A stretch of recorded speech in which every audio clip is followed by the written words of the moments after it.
पर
अगर ये बैटरी में नहीं आई तो आज उत्साह आया है तो वापस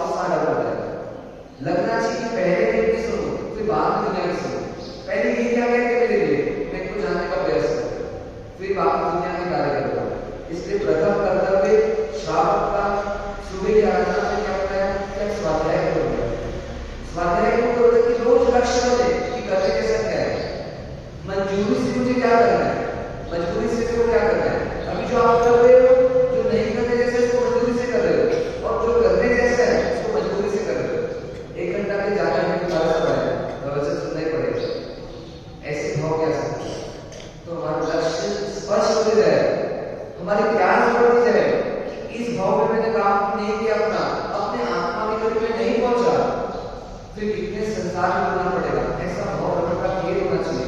ये क्या जरूरी चाहिए कि मुझे मेरा इस धर्म में काम करना ही है, अन्यथा वापस से सहयोग नहीं मिलेगा। कभी गुरु मिल जाएंगे पर गुरु को पहचान नहीं पाऊंगा, कभी देव मिलेंगे पर श्रद्धा नहीं होगी, कभी शास्त्र पढ़े मिलेंगे मंदिरों में अलमारी में पर शास्त्र पढ़े का मन नहीं होगा। ऐसा कई बार कई जन्म में हमारा समय आया, कभी देव वगैरह का सहयोग मिला भी पर उसको पहचान नहीं पाया। तो ऐसा ना हो इसलिए पहले इसका उपयोग कर ले। तो पापों की पीड़ा को भगवान बताने जा रहे, एक एक पाप का श्रवण करें तो एक एक पाप की क्या भयानकता है, उनका क्या प्रभाव है जीवन में, क्या वो हमारे जीवन की दुर्दशा कर सकते हैं। इन सबको जान ले, समझ ले और जीवन शैली को थोड़ा थोड़ा परिवर्तित करने का प्रयास कर रहे हैं। चिंतन मन चल रहा है हमारा सबका। और इसी क्रम में हम 11वें पाप का चिंतन कर रहे थे, द्वेष रूपी पाप। ज्ञानी क्या चाहते हैं कि आप जीवन भरपूर जियो, जीवन जीने के लिए नहीं करती है। जैसे एक ड्राइवर गाड़ी को रोड पे जाता है तो उसका क्या मकसद रहता है कि गंतव्य तक पहुंच जाओ, सुरक्षित पहुंच जाओ। मतलब मैं गाड़ी को बिना ठोके, बिना किसी में स्क्रैच कराए हुए, बिना एक्सीडेंट किए, बिना किसी से लड़ाई झगड़ा किए मैं क्या करूं, पहुंच जाऊं जहां मुझे पहुंचना है। चाहे रोड सकरी हो, चाहे रोड चौड़ी हो, चाहे रोड अच्छी हो, चाहे रोड अच्छी नहीं हो, चाहे ट्रैफिक वाली रोड हो, चाहे ट्रैफिक वाली रोड नहीं हो, पर मेरा मकसद क्या है कि मुझे गंतव्य तक सुरक्षित पहुंचना है। तो परमात्मा यही तो बोले कि आप जीवन रूपी यात्रा जो चल रही है आपकी, उस यात्रा में क्या करना है आपको, यात्रा तो पूरी करनी है पर सुरक्षित करनी है। ऐसा ना हो कि जीवन जी गया और जीवन छूट भी गया और जीवन के इस जाने के बाद एक नई जाने के साथ जुड़ गई, पापों का एक जत्था जुड़ गया और उस पापों का भुगतान करना। तो इस तरीके से जियो कि आप सुरक्षित इस यात्रा को पूरी कर सको, मतलब बिना पाप के जीवन को जियो। आपको ऐसा नहीं करना है, जीवन जीने की बनाई है पर पाप नहीं जीवन जीने के लिए बार बार प्रेरणा दी जा रही है कि कैसे पापों के बिना जीवन जी सकते हैं। विश्वास आता है कि बिना पाप के जीवन जी सकता हूं, आता है विश्वास। जब हम समझ रहे कि कौशल के लिए कितने सारे पापों को छोड़ दिए पर जीवन को जी रहे थे आसानी से, पर उसका आनंद नहीं है। आनंद नहीं तो वापस मन होगा कि कुछ वैसा जीव कौशल बने ना लो तो पापों को करूंगा। ऐसा आनंद नहीं है। मैं पाप से मुक्त हुआ तो मैंने बहुत अच्छा काम किया, पापों में सुख है, ऐसा आनंद बना हो, ऐसी चाहना वाली है, ऐसा विचार कर सकते पाप में सुख है और पाप के बिना मेरा सुख नहीं है। तो ये पाप छूटेंगे कैसे? जब पाप में ही सुख लगता है तो पाप छूटेंगे कैसे? जब आत्मा में सुख ही दिलाते तो पाप को छोड़ेंगे कैसे? नहीं छूटेंगे। आप एक एक चीज को छोड़ भी तो वापस बरोबर कर लेगा। भाव दशा ऐसी चीज होती है कि जब तक उसमें सुख नहीं, सुख लग रहा है तो उसको आप चाह करके नहीं छोड़ने पाओगे। तो पाप को बुरा मानना, पाप की भयानकता को बार बार नहीं करना, पुण्य का उदय जरूर है पर ये पाप का उदय रहेगा ना तो मैं झेल नहीं पाऊंगा, ऐसा फील करके पापों को छोड़ने का प्रयास करना। अब द्वेष के बारे में पढ़ते तो क्या था द्वेष, थोड़ा सा उसको रिवीजन करते हैं। द्वेष है क्या? वैरभाव। हाँ, जो प्राप्त परिस्थिति हमको मिल रही है, जो वस्तु या व्यक्ति मिल रहे हैं, उसके सहयोग होने से हमको अच्छा नहीं लगना या उसका वियोग होने से अच्छा नहीं लगना, ये दोनों ही क्या है? द्वेष। मतलब कोई परिस्थिति का मिल जाना ये द्वेष नहीं है, उस मिलने के बाद वो हमको अच्छी नहीं लगना, सुहाना नहीं, बुरा लगना, मन को भाना नहीं, ये क्या है? द्वेष का भाव। तो ये द्वेष का भाव ये हाथ पैर की क्रिया नहीं है। द्वेष के हाथ पांव का प्रदर्शन है, कुछ हाथ पांव से कुछ करो तो द्वेष दिख रहा है। ये जो मनोगत भाव है, मतलब आत्मा की एक फीलिंग है कि इसको कोई परिस्थिति नहीं संभाल, तो ये अंदर में आती है और इसका प्रभाव बाहर में दिखता है। जैसे हमने देखा करते हैं हिंसा, हिंसा क्यों होती है? तो अंदर में शायद क्रोध चल रहा है या मान चल रहा है या लोभ चल रहा है, तो ये क्रोध मान है या क्यों चल रहा है? क्रोध क्या आता है किसी व्यक्ति को? तो अंदर में भाव चल रहा है द्वेष का। जब द्वेष चलता है तो क्रोध आता है और फिर जब क्रोध आता है तो उसका और जब इफेक्ट पड़ता है तब जाकर के हिंसा जो चोरी होती है। पर ये चीज इतना नादान है कि इस हिंसा को रोकने का प्रयास करता है पर क्रोध को नहीं रोक पाता। कभी कभी क्रोध को भी रोकने की इच्छा करता है कि मैं क्रोध को भी छोड़ दूं, पर आगे जाकर के द्वेष को भी छोड़ पाता। मतलब प्रहार जहां करना चाहिए, जहां हथौड़ा लगाना चाहिए वहां लगाने पड़ता है।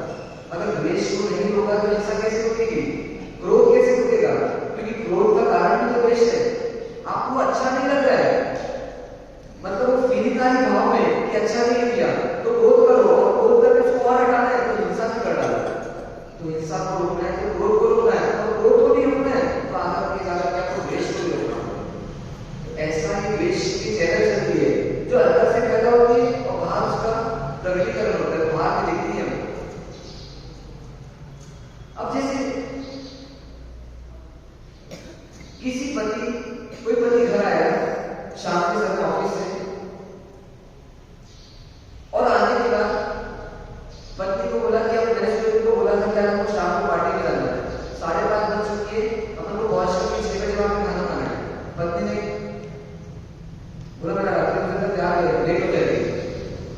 तो बोले मैं 5:30 बजे तो यहाँ से 6 बजे खाना खिला दूंगा और उसके बाद वापस आने देंगे। पर पत्नी को लगा कि मान लेने की बात से तैयारी नहीं करती रही, मतलब जाने की तैयारी नहीं की। तो पत्नी ने कहा कि ठीक है चलो जल्दी को 10 बजे करेंगे तैयार हो। जैसे ही बोला 10 बजे करेंगे, पति ने थप्पड़ मार दिया, रियल घटना है सकते, थप्पड़ मार दिया, खून निकल गया पत्नी के फोटो से। तो इतनी सी घटना घटी, थप्पड़ पड़ गया। पर इस घटना में हुआ क्या वास्तव में कि मैंने जो सुबह कहा था उसको मानना चाहिए था, ऐसा विश्वास करना था पति का। द्वेष आगे जब उस बात को माना नहीं और द्वेष क्रोध में बदल गया, क्रोध में आपकी बात में हिंसा तब हो गई। एक हिंसा का जन्म कहां से हो गया? उस हिंसा के जन्म को देखो कि हिंसा का जन्म हुआ कहां से? तो द्वेष से। ऐसी हर बार होता है जब हमने कुछ घटना बाद में कोई पाप किया है, उसके मूल में कहीं ना कहीं राग है, कहीं ना कहीं द्वेष रहेगा। तो ये राग द्वेष का भी कारण क्या है? तो आगे जाकर के देखेंगे कि क्यों होता है राग द्वेष। पर अभी वर्तमान में जहां तक हमने पढ़ाई की है, उस पढ़ाई में जहां तक हमने जाना है कि पापों के बारे में, तो हर पाप के पीछे राग या द्वेष का कारण है, उसके बिना और कोई कारण नहीं। ये राग या द्वेष कैसा होता है कि दिया सदै की तरह होता है। ये सदै मतलब जो जल्दी है पहले, फिर बाद में किसी और को जलाती है। पहले स्वयं को जलना पड़ता है, फिर बाद में किसी को प्रकाश देती है, फिर वो रुई के भंडार में आग लगाएगी, फिर वो बांस की टाल में आग लगाएगी। मतलब माचिस के दिन को पहले जलना होता है, फिर बाद में किसी को जलाती है। ऐसी कैसी द्वेष की जिंदगी है। आप द्वेष में पहले नुकसान किसका करते हो? जब द्वेष बढ़ा तब तक अशांति बढ़ेगी, शांति बढ़ेगी। आत्मा कितनी अच्छी चल रही थी और द्वेष का भाव आ गया, आत्मा शांत हो गई और कितने सारे टेंशन में आ गए। मतलब पहले स्वयं को जलना पड़ता है, फिर जाकर के सामने वाले का नुकसान करने की सोचती है आत्मा। तो स्वयं का नुकसान करके दूसरों को नुकसान करने का कितना जबरदस्त प्रयास करते हैं आत्मा के द्वारा, द्वेष के चक्कर में। तो लक्ष्य क्या हो अपने जीवन का कि जीवन पूरा जीव किया, पर जीवन बिना द्वेष के जियो, बिना राग के जियो। कई बार हम रिश्ता लोग शादी करते हैं, धूमधाम से शादी करते हो, बस इतना राग की तीव्रता रहती है, इतनी जबरदस्त तीव्रता रहती है कि राग की पूर्ति को नहीं माना सकता, कोई जन्नत मिली जीवन में। उस राग के चक्कर में सोचते हैं कि मुझे इतनी खुशियां मिली, खुशियों में क्या करूं, दूसरों को भी शामिल कर लो। बैंड बजवाते हैं और लोगों को इनवाइट करते हैं, पत्रिकाएं बंटवा के बोलते हैं कि आओ भैया मेरी खुशी में शामिल हो जाओ। ऐसा करते हैं क्योंकि हमको उन्हें खुशी मिलने वाली है। एक घोड़ी में बैठ कर आते हैं, ऐसे रोज कार चलाते हैं, पर एक शादी करने की घोड़ी में बैठने को तैयार हो जाते हैं। पर इतनी राग की पराकाष्ठा रहती है। और अगर पासा पलट जाता है शादी के बाद, 6 महीने में जिंदगी पलट गई, जहां राग का तीव्र संबंध था वहां द्वेष आ गया, तो क्या होगा इसके बाद? फिर क्या कहना कि मैं रह नहीं सकता इसके साथ। ऐसी हरकतें हो जाती है, मुझे ऐसे छूटना है, इसके जंजाल से छूटना है, घुटन होती मुझे।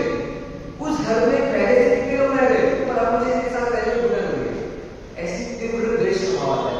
पहले राग का प्रकाशित हुआ, राग तीव्र हो गया, अब राग का होकर द्वेष में बदल गया, द्वेष तीव्र हो गया। अब वो कोर्ट में जाओ, कहीं भी जाओ, पर मेरा राग का हो गया। ऐसा हो सकता है जहां राग है ना, राग से आपने शादी की है, वहां द्वेष आकर ही रहेगा। जब वो राग की थोड़ी भी पूर्ति नहीं होगी, द्वेष बनते गए। क्यों लड़ाई की हस्बैंड वाइफ के बीच? क्योंकि संबंध जब बनाया था तब राग से संबंध बनाया था, निस्वार्थ का संबंध नहीं बनाया था। फिर राग की जब हानि होती है, मतलब जब राग की पूर्ति नहीं हो रही है, तब द्वेष आना ही है, रोक नहीं सकते। फिर आप चाहे कितने आंसू निकालो, कितने किसी से फोन पे बातें करो कि भैया मेरा ऐसा होता है वैसा होता है, कितने इसको मैं क्लैरिफिकेशन करो, पर राग का संबंध बनाया था तो द्वेष आकर ही रहेगा, कंफर्म है, ये सिद्धांत है। जिस चीज से राग से जुड़े हो, मतलब पक्का द्वेष आने वाला है, उसी चीज के साथ द्वेष आने वाला है, या अधिक कोई चीज के साथ द्वेष आने वाला है। मतलब इस राग द्वेष के चक्कर में पूरा जीवन बीत रहा है, और इसी को अपना सत्य मानते हैं। ज्ञानी को ज्ञान अलग है, राग अलग है, तो राग को समझ नहीं पाते, उसको अपना अस्तित्व मानते हैं। ऐसा लगता है कि हर बार राग करता हूँ, राग करता हूँ, राग करता हूँ, या हर बार द्वेष करता हूँ। ये द्वेष और राग करना ही मेरा स्वरूप है। मेरी आत्मा बिना राग द्वेष के रह नहीं पाती, मतलब ये आत्मा ऐसी ही है। पर ऐसा नहीं है। जो भी राग करते हो राग छूट जाता है, नया राग नहीं करते, मतलब राग मेरा स्वरूप नहीं है। अगर कोई राग या द्वेष मेरा स्वरूप होता तो हमेशा रहना चाहिए। इस राग द्वेष को तोड़ेंगे कैसे? जब से भेद करेंगे, मतलब इससे अपने अस्तित्व को अलग करेंगे, तब जाकर ये राग द्वेष छूटेगा। नहीं तो ये राग द्वेष को छूटने वाला नहीं है। इस राग द्वेष को कैसे बात होती है? पशुता करती है। आज भले छोटा मानव का गया है, पर धार्मिकता खत्म नहीं हो रही, पशुता खत्म नहीं हो रही है। कुत्ते भौंकते थे अपन जब कुत्ते बने थे, पर आज शब्द कुत्ते के नहीं मिले, पर भौंकना भी बंद नहीं हुआ, फुंकार करना भी बंद हुआ। क्यों नहीं बंद हो रहा? क्योंकि द्वेष भाव की विरोधता कर रही है। एक द्वेष इतने जबरदस्त तरीके से हमारे शब्द को निकालता है, और शब्द निकालने में कुछ सोचना नहीं पड़ता। ये द्वेष का भाव ऑटोमेटिक नए नए शब्द निकाल देता है डिक्शनरी से। ऐसी तीव्र राग द्वेष के भाव में गुजर रहे हैं और उसको ही अपना अस्तित्व मानते हैं। बुरा लगता है कई बार राग और द्वेष, तो उसको अपने से भेद नहीं कर पाते। ये मिथ्यात्व के उदय में ऐसा होता है कि राग और द्वेष को पहचान नहीं पाते। कई बार ऐसा दिखा रहता है सेंसिटिव जोन रहता है, नो स्मोकिंग जोन, पता नहीं स्मोक करना मना है, क्योंकि एक चिंगारी आई और कुछ खतरनाक कुछ हादसा हो सकता है। तो क्या कहते हैं द्वेष पर उससे भी खतरनाक है। एक द्वेष की चिंगारी कई जगहों को बिगाड़ सकती है, कुछ पल तो नहीं कई जगहों को बिगाड़ सकती है।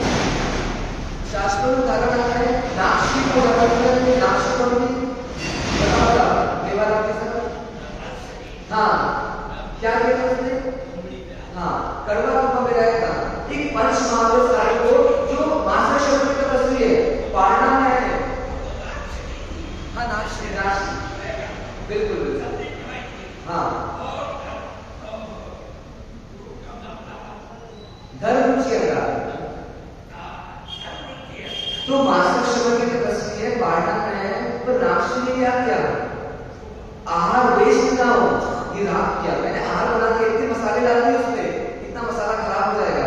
मतलब उस राग ने क्या किया कि मुनि से द्वेष कर दिया।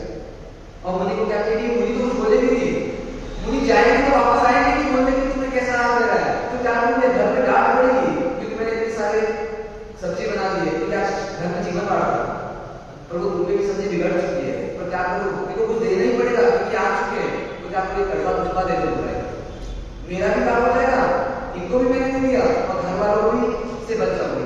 ऐसे राग भाव के साथ क्या किया? मुनि से द्वेष कर लिया। पर शास्त्र कहते हैं उसके बाद हुआ तो क्या? उन धर्म के कारण तो मुनि के मार्ग में आगे बढ़ गए। तो उस नाक्षी के कितने भाव मिले और बताया? कितने भाव बिगड़ चुके? एक द्वेष से मुनि के साथ द्वेष किया, कितने भाव मिले इसको पता है? कहते हैं कि 7 बार नरक और 7 बार मछली, ऐसे 14 भाव बिगड़ जाते हैं। एक बार नरक जाती है, वहां से वापस आती है, मछली बनती है, फिर अगली बार नरक जाती है, फिर वहां से निकलती है, फिर मछली बनती है। ऐसा 7 बार नरक और 7 बार मछली का भाव मिलता है और इससे 14 भाव बिगड़ जाते हैं। एक द्वेष का परिणाम क्या है? हम नाक्षी के जैसा द्वेष कहां करते हैं? करते हैं क्या? उससे भी ज्यादा द्वेष कर रहे हैं, ऐसा मानना है शास्त्रों में। मुनि महात्माओं की कितनी जल्दी जबरदस्त द्वेष करते हैं, आप भी हम भी कर देते कई बार, पर उसका परिणाम तो आया ना, उसको भुगतना नहीं पड़ेगा। 14 भाव बिगड़े, उसके बाद उस आत्मा का मुक्ति का मार्ग चालू होगा। सोचो 14 भाव बिगाड़ कर। अब इस द्वेष को रोकना है तो आज इसको अंतिम पड़ाव में डालना है। द्वेष को रोकिए कैसे करना? तो सबसे पहला अपन ने देखा था कि सब में देखो श्री भगवान। अपन ने अंतिम जब प्रवचन हुआ था द्वेष का आखिरी बार, तब देखा था कि ये द्वेष को रोकूं कैसे? द्वेष क्यों आता है? जब मैं सामने वाले को अपने जैसा नहीं देख पाता, मैं अपनी गलतियों को बचा लेता हूँ क्योंकि गलतियां होती भी है, ऐसा मान लेता हूँ, पर सामने वाले की गलती क्यों नहीं बचा पा रहा हूँ? या सामने वाले की गलती को गलती क्यों देख रहा हूँ? क्योंकि मैं उसको भगवान स्वरूप नहीं देख पा रहा, उसको आत्म स्वरूप नहीं देख पा रहा, मतलब मैं उसको अपने तरह आत्मवत नहीं देख पा रहा, इसलिए उसकी गलती बचती नहीं है। अपनी गलतियों क्या होती है? हो जाती है, इतने समय से कर रहा हूँ, कभी कभी गलती हो जाती है और अपने आप को क्या करते हैं? एक सॉफ्ट कॉर्नर में जाते हैं, पर सामने वाले की गलती चुनती है। अपने से कभी कांच गिरा सकते कि कुछ नहीं करेंगे, पर अपनी बहू से पूछ जाएगी तो जरूर चिल्लाएंगे उसको, क्यों चिल्ला रहे? अरे जो गलती आपसे हो सकती है उससे भी हो सकती है, आप तो आत्मा की तरह नहीं देगा, क्या कहते हैं कि द्वेष को निकालने तो क्या करो, सब में देखो श्री भगवान, मतलब सब भगवान कैसे हुए। अरे आज सब गर्भ के आदि में आगे जाकर के सब भगवान बनने वाले हैं। भगवान जैसी आत्मा जो त्रिविष्ट कुमार के हमने इतनी बड़ी गलती की तो भी वो भगवान बन गई, तो आज तो छोटी मोटी गलती कर रहे हैं हम सब, तो हम क्या भगवान नहीं बनेंगे क्या? तो इस भगवान स्वरूप के दर्शन करके उसे द्वेष मत करो। आगे नाथ जी के दर्शन करने आते हैं, तो वहां पे भगवान के दर्शन करने आया था, क्या लक्ष्य है? जो क्रिया हम रोज करते हैं उसका दर्शन बताना चाहिए, क्यों करते हैं, क्यों करते हैं भगवान के दर्शन? हाँ, मतलब एक आत्मा में परमात्मा को देख सको, एक आत्मा में परमात्मा को देख सको, और उनके माध्यम से हर आत्मा में परमात्मा को देख सको। इस प्रैक्टिस को करने के लिए मंदिर आते हैं। मंदिर आने का लक्ष्य क्या है कि मेरी प्रैक्टिस हो जाए कि मैं हर आत्मा में परमात्मा के दर्शन कर सकूं। ये मंदिर में आने के बाद हर व्यक्ति क्या बोलते हैं? चंदन क्या बोलता है कि भैया मैं सर के हाथ में गया तो भी विश कर रहा, मैं किसी सज्जन के हाथ में गया तो विश कर रहा, मैं किसी बुखार पीड़ित के हाथ में गया तो भी विश कर रहा, मतलब मैंने किसी से विश नहीं किया। और क्या बता रहे मंदिर का माहौल? पुष्प क्या बनता है? कोमल हो जाओ भैया, मतलब कोमलता को बढ़ा दो, मतलब गुणी गुण देखो। जब द्वेष भाव को मिलाने तो करना क्या पड़ेगा कि हर लोग क्या है, हर लोग भगवान के जैसे, सब में गुण है, सब कर्म के आदि होकर कैसा कर रहे हैं। मैं जैसी गलती करूं सामने वाला भी कर्म के आदि होकर गलती कर रहा है, तो जब द्वेष हावी हो तो तुरंत लगाए कि भगवान बन सकता है पर अभी कर्म के आदि से गलती हुई, माफ कर दो, माफ कर दो, गलती ना देखो। संगम के भगवान पीड़ा आ गई, भगवान क्या सुन कर रहे? अरे हम अपने स्वार्थ की आसन करते और परमात्मा ने दूसरे की कुकृति के आसन निकाला, क्यों निकाल पाया? वो अब भगवान जो भी भगवान को भगवान स्वरूप में देख लिया। ये आत्मा का क्या होगा? मेरे निमित्त से कितना संसार बना दिया। ऐसी दशा में आने के बाद द्वेष का भाव नहीं आता। अब गलती क्या होती है कि ना हम मंदिर में आकर के भगवान को भगवान कैसे देख पाते हैं, हमेशा उसको मूर्ति की तरह देखते हैं, भगवान कैसे से देख पाते हैं। और दूसरी गलती क्या होती है? दूसरी गलती क्या होती है कि हम जब उनको भगवान के जैसे देखते भी हैं पर अपने आप को इतना नीचे देखते हैं कि हमको लगता है ये भगवान है पर हम भगवान जैसे नहीं बन पाएंगे। ये गलती के कारण भी क्या होता है, एक कॉन्फिडेंस नहीं आ पाता कि ये आत्मा भगवान कर सकते हैं, और उसके कारण हमारे को द्वेष के भाव पर हर के साथ करते। पर सर्वे दृष्टि को मूर्ति देखी, परमात्मा का स्वरूप देखा, तुरंत आनंद की लहर आती है, सत्ता का मार्ग पता चलता है, तो द्वेष नहीं आता किसी के साथ। मतलब मान्यता को द्वेष नहीं आता। कभी रात आगे के पास तो फीलिंग नहीं रहती कि सारे लोग द्वेष करने का कुछ है ही नहीं, जिनसे मैं द्वेष करूंगा वो पर्याय चली जाएगी, वो पर्याय दिखेगी नहीं। पूर्व जन्म में कितनी गलतियां की पर वो सारी गलतियां जा चुकी है, पर उसका जो द्वेष का भाव है वो रह गया साथ, वो आगे भी चल रहा है। फिर अगला कि अगर आपको द्वेष मिटाना है और तो दूसरा प्रयास क्या करोगे अभी लोग? तो यानी क्या बता रहे कि गुणवान बनो, और गुणवान बनने के साथ गुणानुरागी बनो। मतलब गुणवान बनोगे क्या भाव? जब गुणों का राग लगा होगा। यदि गुणों का राग रहेगा तो हर व्यक्ति से कुछ ना कुछ गुण मिलेंगे, तो द्वेष नहीं आएगा उसके। चंद्रचार्य कितने क्रोधी थे, अपने स्टोरी सुनी ना, कितने क्रोधी थे, पर शिष्य कैसे गिर गया? क्योंकि शिष्य गुणानुरागी था। उनके परमात्मा बनने के पहले शिष्य भगवान बन गया, वो छद्मस्त रह गए। बोले गुरु रह गया छद्मस्त, पर विनय करे भगवान, मतलब गुरु तो छद्मस्त है और शिष्य भगवान बनने के बाद उनका विनय करे। कैसी जबरदस्त दशा लगी, ये दशा आई कैसे? गुणानुरागी। गुणवान बनना बात की बात है, पहले गुणों का रागी बनना पड़ेगा। धनवान बाद में बनता है, पर धन का राग पहले आता है, और धन का राग आता है तो धनवान बन पाते हैं। तो गुणों का राग होगा तो हर व्यक्ति से जब जुड़ूंगा तो उसके गुण को देखूंगा, तो द्वेष नहीं आएगा, उसकी गलती पर द्वेष नहीं आएगा। भी हमको इससे सीखना है, कुछ सीखना है। भैया इसकी जो बैड क्वालिटीज है उसकी को जाने, मेरे को इससे क्या वास्ता, मैं क्यों द्वेष करूं? ऐसे गुणानुरागी का भाव जब आत्मा में आएगा तब जाकर के द्वेष का समापन होगा। समय दृष्टि जो बनते हैं, समय दृष्टि को प्राप्त होता है, उनके लिए पात्रता में क्या होगा कि वो गुणानुरागी होंगे, हमेशा गुण देखेंगे। कृष्ण के लिए आता है कि उन्होंने क्या किया, मरे हुए दुनिया में भी क्या दे दिया, गुण दे दिया, द्वेष नहीं किया उससे। ऐसी पात्रता लेकर ही समय कृष्ण प्राप्त किया जा सकता है। मतलब हमेशा गुण देखो, हर व्यक्ति में गुण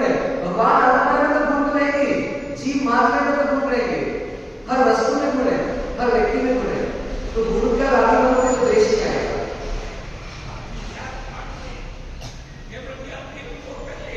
हाँ बिल्कुल बिल्कुल। महात्मा गांधी के लिए क्या है? महात्मा गांधी को किसी ने पत्र लिखा, पत्र में कितना गाली भी की, क्या एक शब्द का घुसा बुड्ढा, ऐसे तो बहुत सारी गालियां लिखी कि तुमने ऐसा किया, तुमने देश को बर्बाद किया, ऐसा किया, वैसे किया। महात्मा गांधी ने पत्र पढ़ा, विनोबा भावे जी बाजू में बैठे कोई पत्र पढ़ाया, फिर वापस पत्र ले लिया पढ़ने के बाद। क्या किया उसके बाद? उस पत्र में से ऑलपिन जो लगी थी 2 पेज के पत्र में, उस ऑलपिन को निकाल कर दिया, उस पत्र को फाड़ के फेंक दिया। क्या किया गांधी जी ने? ये जो सार चीज है, जो काम की चीज पर हुई है, ये भी काम आएगी, इसको रख लेता हूं, और जो मेरे काम की चीज इसको फेंक दूं, वेस्ट क्यों करूं? एक छोटी सी घटना से कितना बड़ा संदेश दिया कि भी अब 3 काम है, 3 कर लो। किसी ने 10 घंटे आपसे बातें की, 1 घंटा आपसे अच्छे से बात नहीं की, वापस सब चीज अच्छा बोला, अच्छी को रख लो, बुरी को छोड़ दो। जो काम की बातें छोड़ दो, क्यों माथा खराब करते, क्यों देश का भाव बढ़ा रहे हो? नुकसान आपको ही होने वाला है। सुभाष चंद्र जी रोज स्पीच दे रहे मंच में, किसी ने जूता फेंका है, क्या बोला भैया बहुत बड़ी कृपा की, पर आप क्या करो, अगर आपकी इच्छा हो, आप पर दया करना चाहते हो, तो कृपया करके दूसरा जोड़ी भी फेंक दो, ताकि मेरी एक जोड़ा और तैयार हो जाए। कितनी पॉजिटिविटी दी, मतलब गुना तो डाली। अरे एक जोड़ी चप्पल तैयार हो नहीं तेरे को। संत तुकाराम के बारे में सुना है? संत तुकाराम को क्या घुमाया गया गधे में, गधे में घुमाया गया, सब्जियों की माला पहनाई गई, और अपने गांव की सैर करेंगे। पत्नी बहुत दुखी हो गई, मेरे पति के साथ कितना अपमान किया जा रहा है, अरे तू कैसी पागल है, अपना कितना भाभी का होता है कि सब्जी दो दिन की सब्जी की व्यवस्था हो गई, और गधे पे बैठ पूरे गांव में घूमने का मजा लिया मैंने। ऐसी पॉजिटिविटी आ गई, कैसे आई, मतलब गुड गुड गुड देखने की दृष्टि आ गई। तो देश शुरू करो किससे? ऐसी भावना। वास्तव में कोई अपमान नाम की चीज नहीं, हमारा दृष्टि कैसा रहेगा वैसा हम उस घटना को देखेंगे।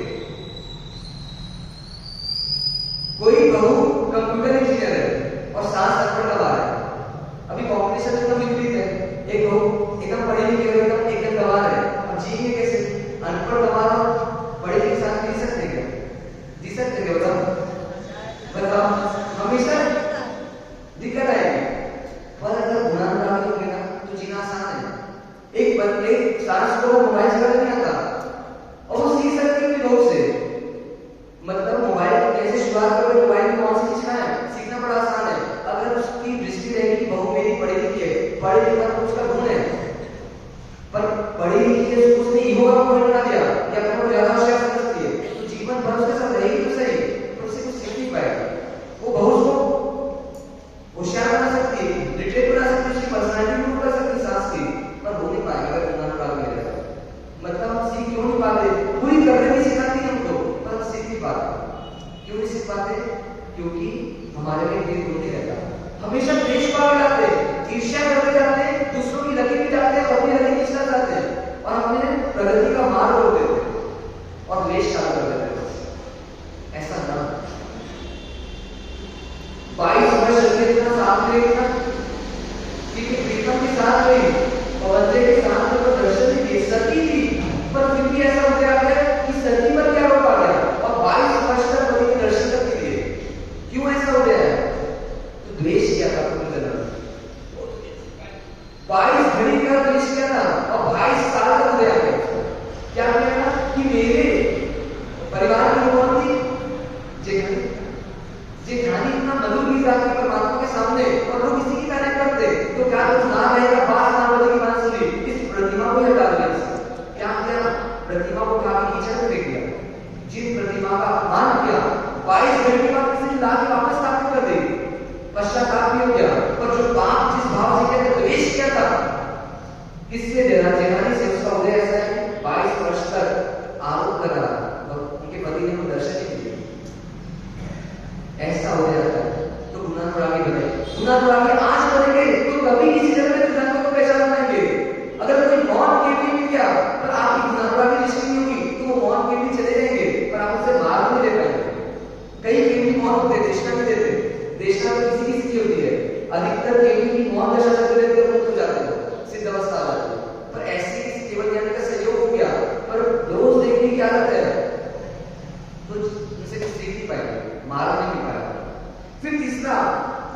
कि द्वेष को रोके तो रोके कैसे।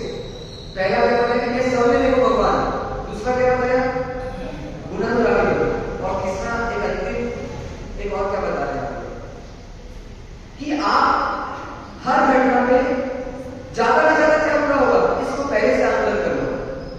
हर घटना में बुरा का बुरा क्या हो सकता है इसका आकलन आप पहले करो ना, तो आपको द्वेष नहीं आएगा। मतलब व्हाट बुरा का बुरा मेरे साथ क्या होगा, ज्यादा से ज्यादा क्या बुरा होगा। उस सीता को अग्नि परीक्षा का देना रहा, बुरा का बुरा क्या होगा, ज्यादा से ज्यादा शरीर का इस आत्मा से वियोग हो जाएगा, पर द्वेष इसके साथ कर दिया। उस महिला को द्वेष नहीं हुआ, बुरा का बुरा क्या होगा, आहार की व्यवस्था नहीं होगी, घर की व्यवस्था नहीं होगी, जीवन समाप्त हो जाएगा, इससे ज्यादा बुरा क्या होगा। पर इस आत्मा के जिन परमात्मा के जो सिद्धांत है उसका उसको तो रोकना नहीं करोगे, मतलब उसके विपरीत में नहीं जाओगे। ऐसी श्रद्धा क्या बोलिए कि द्वेष किसी से मत करो। बुरा में बुरा होगा क्या, जो होगा उसको पहले से सोच लो ना और कॉन्फिडेंस बढ़ा लो, द्वेष नहीं आएगा। नौकर नहीं आएगा तो द्वेष आता है, नौकर जब नहीं आता तो बुरा से बुरा क्या होगा, थोड़ा काम में कुछ ज्यादा करना पड़ेगा, मैं नहीं भी कर पाया तो बिगड़ा हुआ रहेगा दुकान, उससे ज्यादा क्या होगा। पर एक द्वेष का भाव मेरे कितने जन बिगाड़ देगा, तो उस वो ज्यादा बुरा है कि ये जो दुकान बिगड़ी हुई है वो ज्यादा बुरा है। तो ऐसे को बार बार देखते जाओ कि मेरा ज्यादा से ज्यादा बुरा होगा तो होगा क्या, काम वाली बाई नहीं है कि बुरा में बुरा क्या होगा। कभी ज्यादा रोटी बनाने लग गए, कभी मेहमान आ गए तो बुरा क्या होगा कि थोड़ी मेहनत ज्यादा करनी पड़ेगी, पर जो द्वेष करूंगी उसका परिणाम इससे भी तीव्र आएगा। तो हर बार क्या करो, घटना में देख लो कि ज्यादा बुरा क्या होगा। पांच भगवान ने हर भाव में क्या किया, कपट के साथ जीने की कैपेसिटी बढ़ा दी, ज्यादा से ज्यादा बुरा क्या करेगा, वो आपको भगवान बनते गए, मोह को जीतते गए। अब वो कपट नहीं का क्या मैं क्या कर सकता हूँ, द्वेष को कैसे प्रदर्शित कर सकता हूँ, ये करते गए तो हर भाव में भगवान से जुड़ते गए। भगवान जैसे भगवान आत्मा का सहयोग हो रहा है, पर सहयोग भी कैसा हो रहा है, दूर जाने के लिए हो रहा है, ये द्वेष दूर जा रहा है। इसलिए हर बार सोचते हैं बुरा से बुरा क्या होगा।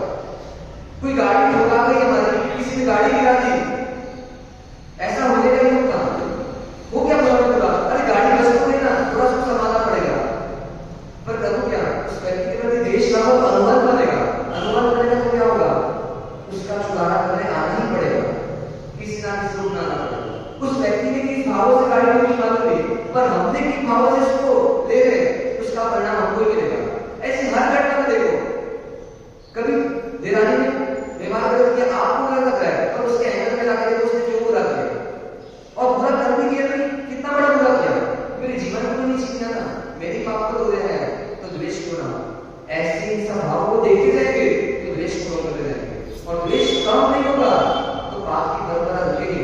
इसलिए ज्ञानी कहते हैं कि 18 पाप संस्कारों को रोकना है तो क्या करोगे, राग और द्वेष दोनों को करो, और दोनों को कम करते हुए फिर धीरे धीरे प्रयास मिथ्यात्व को होने का प्रयास करो। मतलब मिथ्यात्व जाएगा तो राग द्वेष कम होंगे, पर राग और द्वेष को पहचानो तो सही, हमेशा हमेशा राग की धारा बढ़ती तो उसको रोको, द्वेष की धारा बढ़ती तो रोको। मतलब अपनी दशा और दिशा को सही करने का प्रयास, मतलब भावों में ज्यादा तीव्र परिणाम ना आ जाए, भावों में ज्यादा हल्कापन ना आ जाए, इसका ध्यान करने की जागृति हमारी है। जब जब भाव निकल रहे तब उसको रोको, डाइवर्ट करो, ऐसा हमारा लक्ष्य होना चाहिए, तब जाकर के थोड़े बहुत पापों को कंट्रोल कर पाए। जी ना, जो भी कुछ काम हो वह सब घर बच चुका है,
सजग रहूं मैं, दोषों से अलग रहूं मैं, पल पल में सजग रहूं मैं, दोषों से अलग रहूं मैं, निर्मल आचार व विचार चाहिए, शांति का द्वार चाहिए, सत्य से प्यार चाहिए, मेरे मन में समता का संसार चाहिए, मेरे मन में समता का संसार,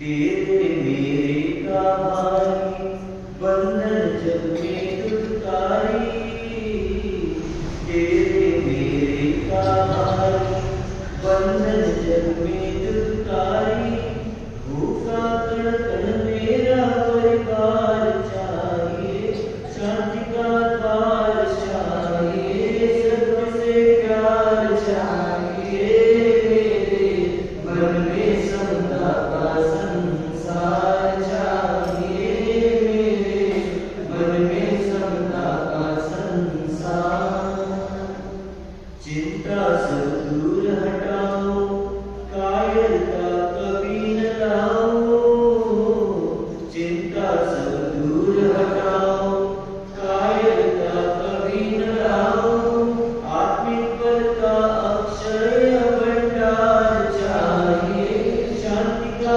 द्वार चाहिए, सत्य से प्यार चाहिए, मेरे मन में समता का संसार चाहिए, मेरे मन में समता का संसार। चरण तिरुपति श्री वीर गुरु के चरणों में कोटिशा वंदन। जल से जन्म बनाने वाले प्रत्यक्ष प्रकट प्रभावी चारों दादा गुरु के चरणों में कोटिशा वंदन। मम जीवन सर्वस्व ब्रह्मच गुरुकारी गुरु भगवंत द्वय के उजागर से चरणों में आत्मभावे वंदन। सर्वोपस्थित समाज में उपस्थित हो गया था। मेरे मन में समता का संसार चाहिए। जी हाँ, जिस मन में ममता का संसार हो, उस मन को समता से भरना हो, उसके लिए एक ही उपाय है। सब में एक श्री भगवान, सब यदि भगवान की तरफ जाएंगे तो द्वेष का भाव, वैर का भाव अपने आप तिरोहित हो जाएगा, अपने आप उसमें डूब जाएगा, समाप्त हो जाएगा। क्योंकि जब सब भगवान है तो द्वेष किससे, वैर किससे करोगे? जब जब भी जो भी दिखता है उसके लिए मात्र इतना ही भाव है, सब तो मेरे। इस भजन में भूख का कण कण मेरा परिवार चाहिए, मतलब इस भूमि का, इस धरती का हर कण कण मेरे परिवार का सदस्य मुझे लगे, फिर वैर किससे हो? वसुदेव कुटुंबकम की जो बात ज्ञान में लगी कि सारा जगत मेरा परिवार है, फिर द्वेष की गांठें किसी के साथ हो नहीं सकती। और ये द्वेष की गांठें ये कषायों के भाव ही भाव बदलने में निमित्त बनते हैं। और ऐसे ही इन कषायों के वशीभूत होकर गुणसेन और रमेश शर्मा को भाव करने पड़ रहे हैं। और उस भाव के अंदर तीसरे भाव की कथा तो हम जान रहे हैं। इस तीसरे भाव में माता और पुत्र बनकर दोनों ने जन्म लिया है। दूसरे ओर पिता पुत्र थे, पुत्र ने पिता का घात किया। अब यहाँ पर माता अग्निशर्मा बनी है और उनसे पुत्र रूप में उत्पन्न हुआ है। श्री कुमार उसका नाम रखा गया।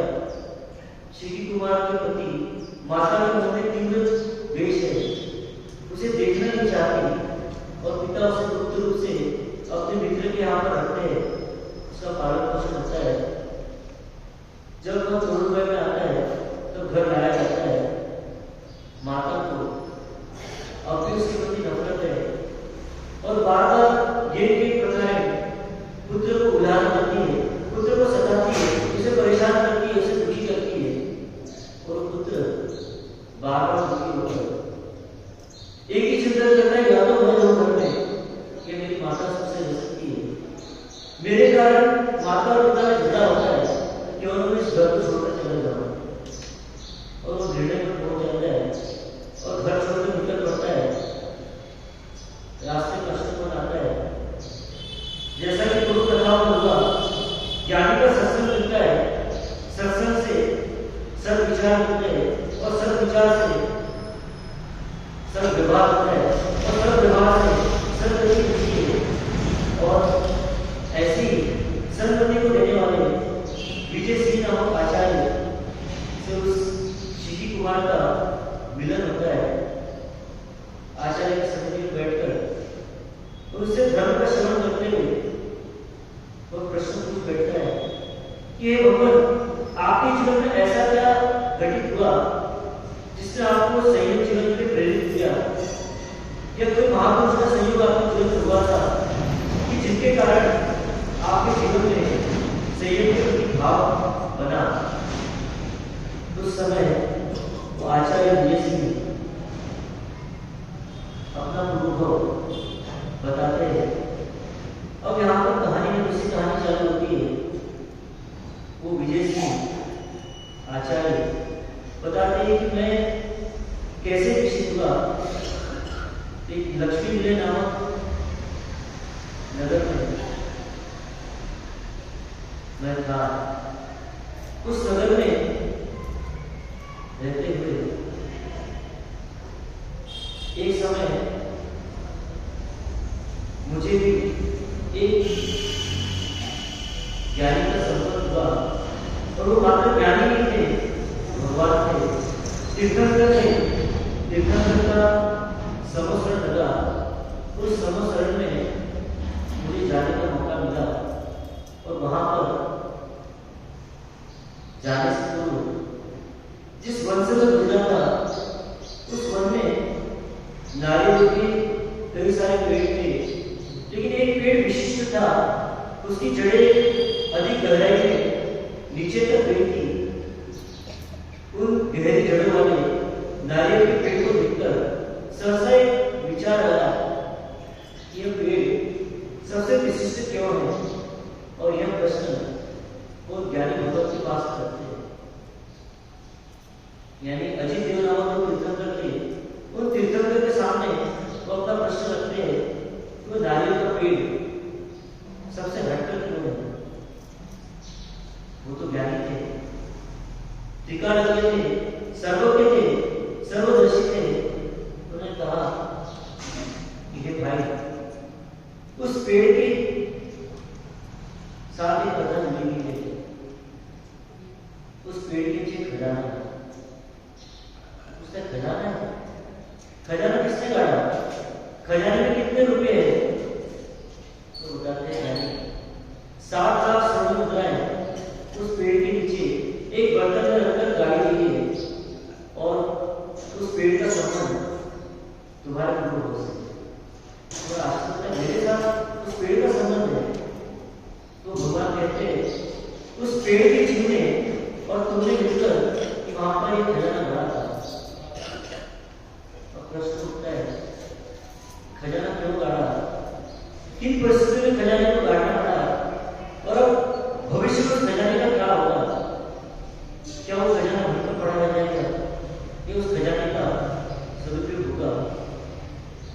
ज्ञानी भगवत कहते हैं कि उसका धर्म का उपयोग होगा, पर वो गाड़ा कैसे? वो पेड़ वहां पर आया कैसे? ये सारी गुत्थियां उसकी सुलझ नहीं है। तो ज्ञानी भगवत से पूछता है कि ज्ञानी भगवत ने ऐसा क्या कारण बना कि उस पेड़ के और मेरे बीच में संबंध बना? तो ज्ञानी कहते हैं पूर्व के 10 भाव पूर्व की घटना बताते हैं कि 10 भाव पूर्व वो नारियल के पेड़ का जीव और तुम दोनों ही जुड़वा भाई थे। बालचंद्र और गुरुचंद्र तुम्हारे नाम थे। तुम बालचंद्र थे और वो नारियल के पेड़ का जीव गुरुचंद्र था। नाम गुरुचंद्र था पर अवगुणों का भंडार था, और तुम्हारा नाम बालचंद्र था। एक तुम सरल थे, सहज थे, और वो माया का शट था। धीरे धीरे दोनों बड़े हुए, पिता का कारोबार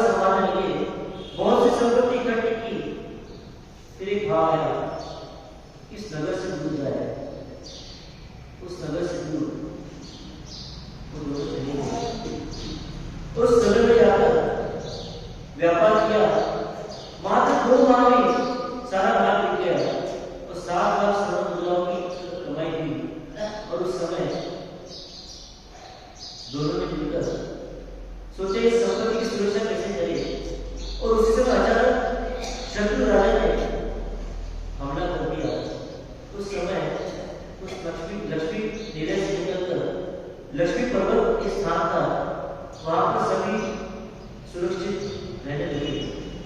और तुम दोनों ने मिलकर उस लक्ष्मी पर्वत पर एक स्थान पर एक बर्तन में भरकर वो 7 लाख स्वर्ण मुद्राएं गाड़ दी और गाड़ कर कुछ दिन वहां पर रहे और फिर अपने नगर की ओर बढ़ जाने का सोचा।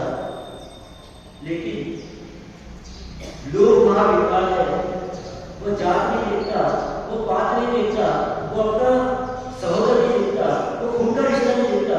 जब लोग भागे हो जाता है तब सब कुछ भूलकर मात्र पानी की लालसा में व्यक्ति कुछ भी कर उठता है, अपने खून का पूर्ति कर देता है। पिछली कथा में देखा जहां दोनों भाई है, गुणचंद्र के मन में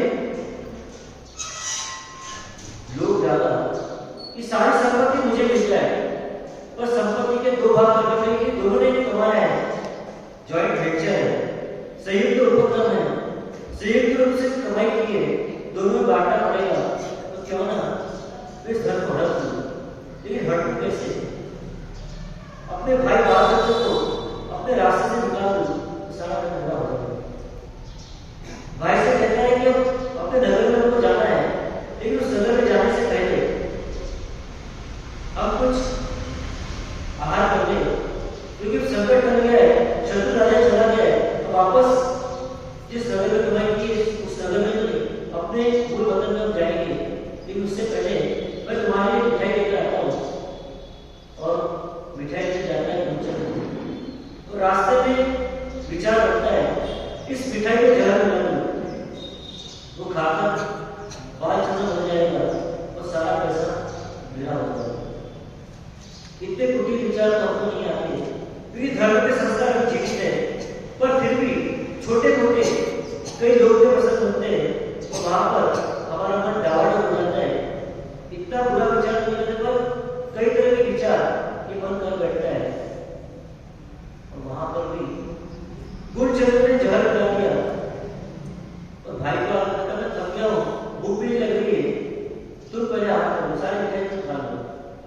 और जैसे ही थोड़ी मिठाई खाता है, जहर का असर दिखाता है, वो सोचे सोचे उठने में तो प्राणांत हो जाता है। अब ये गुणचंद्र सोचता है अब सारा पैसा मिला है, खजाना निकालूंगा और आराम से अपना जीवन बिताऊंगा, कुछ पल तो आराम कर लूं। और वो सो जाता है वहां पर।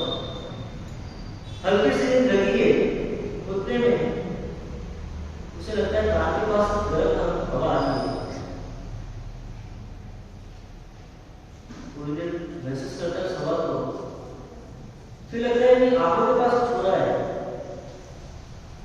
आंखें बंद थी, आंखें खोलता है और जैसे आंखें खोलता है चेहरे के सामने एक दूसरा चेहरा दिखता है। उस चेहरे को देखकर इस चेहरे की हवा हो जाती है। साथ क्या ध्यान में बात भले और बुरे के साथ समझदार होकर ध्यान नहीं, जैसे को सही है। एक विष्णु मानो 10 फीट का एक काल सब तो सबके सामने देखा, जैसी नजर टकराई सामने सांप और सांप किसी का सगा नहीं होता। जैसे ही उसने आंखें खोली, उसके मुंह से चीख निकली और इधर मानो चीख से डर के या तू चिल्ला तो मैं भी चिल्ला सकता, ऐसा बताने के लिए उस काल सर्प ने उसे डस दिया और वहीं पर उसका एक प्राण हो गया। खजाना खजाने के स्थान पर है, खजाना गड़ा हुआ है, लेकिन उस खजाने की कीमत को लेकर दोनों सहोदर भाई, दोनों सगे भाई, दोनों जुड़वा भाई वहां पर काल अवरुद्ध हो गए। वो खजाना वहीं पर पड़ा रहा। दूसरा भाव मिला, दूसरे भाव में एक मनुष्य बनता है, एक सांप बनता है, उसको डस लेता है। कभी क्या कभी सी बनकर खा जाता है। ऐसे 1 2 3 नहीं 10 भाव दोनों के पीछे उसी खजाने के आसपास जब मिलता है और उसी खजाने की नींद को लेकर कभी कसाई का बच्चा बनते हैं और दोनों वहीं पर अटक जाते हैं। कसाई दोनों को इकट्ठा कर देता है। ऐसे 10 भाव मात्र एक खजाने के लिए दोनों के निकल जाते हैं। खजाना